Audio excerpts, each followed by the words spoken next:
உத்தரப்பிரதேசத்துல எரும மாட்டுக்காக 2 பேர் கல்யாணம் பண்ண போய் கடைசியில கைது வரைக்கும் ஆயிடுச்சுங்க. என்ன நடந்துச்சுன்றத விரிவா சொல்றேன் கேளுங்க.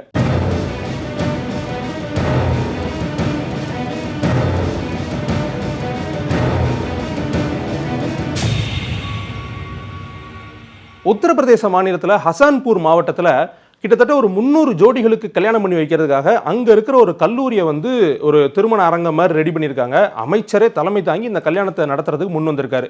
இப்போ நம்ம ஊர்ல எல்லாம் ஒரே நேரத்தில் 200 பேருக்கு 300 பேருக்கு கல்யாணம் பண்ணி வைப்பாங்க இல்லையா? அந்த மாதிரி ஒரு 300 பேருக்கான திருமண நிகழ்ச்சி தான் அது.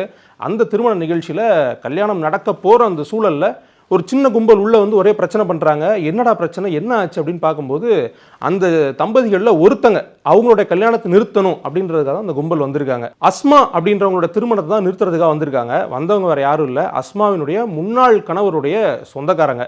என்னடா இது புது ட்விஸ்டா இருக்குன்னு யோசிக்கிறீங்களா? ஒரு 6 மாசத்துக்கு முன்னாடி அஸ்மாவுக்கும் அவங்களுடைய கணவர் நூர் முகமதுக்கும் கடுமையான வாக்குவாதம், சண்டையா இருந்திருக்கு. இதனால அவங்க டைவர்ஸ் அப்ளை பண்ணிட்டு தனியா வந்துட்டாங்க. அவங்க அவங்களுடைய கணவர் கூட இல்லை. ஆனா முறையா இன்னும் லீகலா டைவர்ஸ் அவங்களுக்கு கிடைக்கல. இதுக்கடையில் சிஎம் கல்யாணம் பண்ணி வைக்கலாம் அப்படின்ற ஒரு ஸ்கீம் உத்தரப்பிரதேசில் இருக்கு. கல்யாணம் பண்ணி வச்சாங்க அப்படின்னா அந்த தம்பதிகளுக்கு ஊக்கத்தொகையாக கொஞ்சம் பணம், நகை, அதுக்கப்புறம் கொஞ்சம் ட்ரெஸ்ஸு இந்த மாதிரிலாம் கொடுப்பாங்க போல். அவங்க ஏழை தம்பதிகள் அப்படின்றதுனால நாம் இப்போ இன்னொரு கல்யாணம் பண்ணிக்கிட்டோம்னா அதில் கொஞ்சம் பணம் வரும், அந்த பணத்தை வச்சு எரும மாடு வாங்கிடலாம் அப்படின்னு சொல்லி அவங்களும் அவங்கள கல்யாணம் பண்ணிக்கிறதுக்காக ஒரு 2வது மாப்பிள்ள இருந்தார்ல, இவங்க 2 பேரும் சேர்ந்து பிளான் பண்ணி கல்யாணம் பண்ணலான்னு சொல்லி பார்த்துருக்குறாங்க. பட் இந்த விஷயம் அஸ்மாவினுடைய முதல் கணவருக்கு எப்படியோ தெரிஞ்சு சொந்தக்காரங்களை அமைச்சு கல்யாணத்தை நிறுத்திட்டாங்க.